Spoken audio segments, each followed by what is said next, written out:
She's charged with the foul there. It's her third personal foul of the game. Look carefully at what's really coming through your screen right now.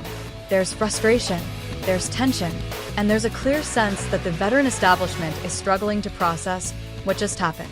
They expected the international stage to slow her down. They believed the global spotlight would finally expose weaknesses. Instead, Caitlin Clark stepped onto that stage, delivered dominant performances, secured the MVP award, and forced a completely different conversation into the spotlight. Welcome back to WNBA Pro.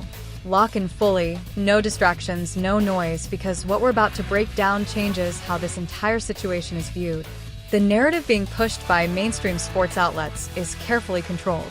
You're being told that veteran reactions are simply mentorship, that criticism is constructive, that everything happening is part of normal competitive dynamics.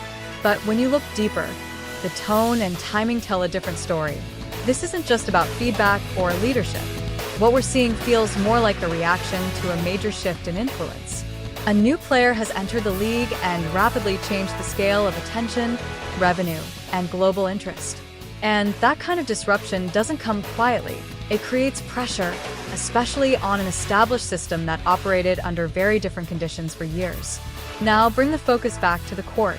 During her rookie season, the explanation given to fans was simple: adjust to physicality. Hard fouls, missed calls, aggressive contact.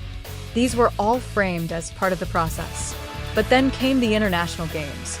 Under FIBA officiating, the tone shifted immediately. Fouls were called consistently.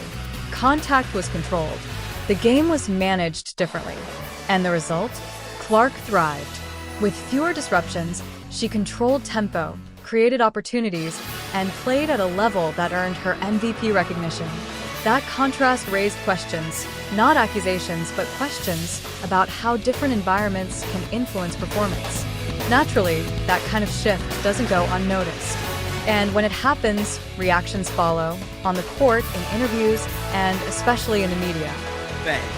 Listen to this. Caitlin kind of crashes out on the ref at USA Basketball. Yes. You guys know I would crash out on refs a lot. One thing Gino told us at USA Basketball, he said, listen, you guys are going to go out here and win gold for your country. He's like, you're not going to have all the endorsements like the men. And we didn't. But he said, you go out there and you win gold for your country anyway. And we were like... Now look at how those reactions are being shaped. When the conversation starts to move in a direction that highlights change, it often gets redirected. Narratives shift. Moments get reframed. And sometimes, small incidents are amplified far beyond their actual importance. Take a routine in-game moment, an athlete showing frustration after a missed call. In any competitive setting, that's normal. It happens at every level, across every league. But depending on who the player is and what they represent, that same moment can be interpreted very differently. That's where the generational contrast becomes important. Former players like Angel McCoughtry have shared perspectives shaped by a completely different era of the sport. An era where opportunities were limited, exposure was smaller, and expectations were built around simply maintaining the league's presence. Their experiences matter, but they also reflect a time when the game operated under different realities. In some of those reflections, you can hear how much the system has changed. Stories about limited endorsements, reduced visibility, and fewer opportunities highlight just how far the sport has come. But they also show the gap between past expectations and present possibilities. And that gap is where tension naturally forms. Because today's landscape looks very different. The audience is bigger. The attention is global.